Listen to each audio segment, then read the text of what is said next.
अस्सलामुअलैकुम वरहमतुल्लाहि वबरकातुहू। आप सबको मेरा तहे दिल से प्यार और सलाम और बात सलाम के दुआए खैर के मेरे हिंदुस्तान के सारे इंसान प्यार मोहब्बत भाईचारा बनाए रखें और हर बला हर मुसीबत से महफूज रखें। कि अर्ज़ किया है कि ख्वाहिशों ने ही भटकाए हैं, ख्वाहिशों ने ही भटकाए हैं ज़िंदगी के रास्ते, वरना रू तो ज़मीं पर, वरना रू तो ज़मीं पर मंजिलों का पता लेकर उतरी थी।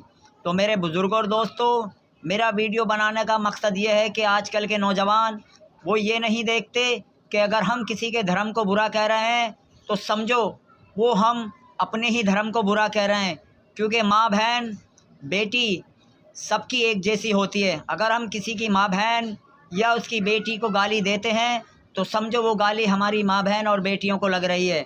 तो मेरे बुज़ुर्गों और दोस्तों, जो नौजवान हैं वो इस भूल में ना रहें कि सदा उनके जिस्म में ऐसे ही ताकत रहेगी और सदा उनकी जवानी उनके साथ रहेगी। एक वक्त ऐसा आता है कि इंसान अपना बोझ उठाने लायक नहीं होता और उस वक्त के टाइम पर दुश्मनों की ज़रूरत नहीं, दोस्तों की ज़रूरत होती है। तो अपने दिलों से नफ़रत निकालें और उस भगवान, उस ईश्वर, उस रब की बनाई हुई जो बंदे हैं उनसे एक दूसरे से प्यार करें। फेमस होने के लिए बहुत सारे रास्ते हैं, पैसा कमाने के लिए बहुत सारे रास्ते हैं।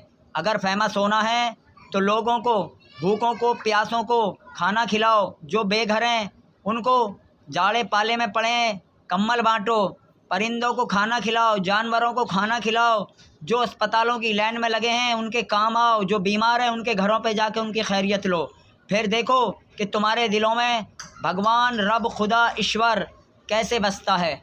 मेरे बुज़ुर्गों और दोस्तों, हमें अपने खुदा भगवानों का सहारा लेकर अपनापे को चमकाने की ज़रूरत नहीं, क्योंकि ये एक चमक हमारे जिस्म से प्राण निकलने के बाद खाक में मिल जाती है और सिर्फ हमारा जिस्म एक राख के ढेर में तब्दील हो जाता है और हमारे जिस्म को ये कीड़े मकोड़े खा लेते हैं। तो ना ये चमक बरकरार रहेगी, ना ये ताकत बरकरार रहेगी। मेरे हिंदुस्तान के नौजवानों से ये अपील है और ये गुजारिश है कि भाईचारा मोहब्बत बढ़ाओ और देश में अमन फैलाओ। तो मेरा वीडियो बनाने का मकसद सिर्फ इतना रहता है कि मैं सबको ये पैगाम दूं कि कर भला तो हो भला, सबकी भलाई में अपना भला। अगर भगवान को कोई ढूंढना चाहे या उस खुदा को कोई पाना चाहे तो ज़मीन पर ही मिल जाएगा। आप अच्छे कार्य करो, अच्छे कार्य करने के बाद आप उस भगवान के सबसे अच्छे और उस खुदा के सबसे अच्छे बंदे इंसानों में कहलाओगे। और जब उसके लिए तुम अच्छे हो जाओगे तो फिर देखना वो शाद शाद भगवान